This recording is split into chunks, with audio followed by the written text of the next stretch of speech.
আজকে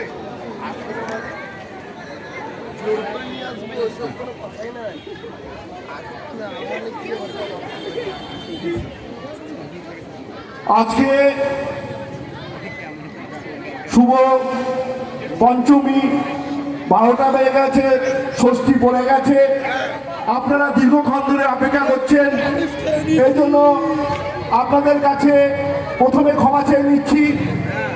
আজকে বহরমপুর শহরের যিনি দিনরাত পরিশ্রম করছেন এবং তিনি মহিলাদের নিরাপত্তা রক্ষার জন্য এবং এলাকার উন্নয়নের জন্য দিনরাত পরিশ্রম করছেন, আমাদের মাননীয় পৌরপিতা শ্রী নারুগোপাল মুখার্জি মহাশয়, তার নেতৃত্বে আজকে কলকাতা থেকে আমাদের চিত্রশিল্পী শুভশ্রী গঙ্গোপাধ্যায় তিনি আজকে আমাদের মধ্যে উপস্থিত হয়েছেন।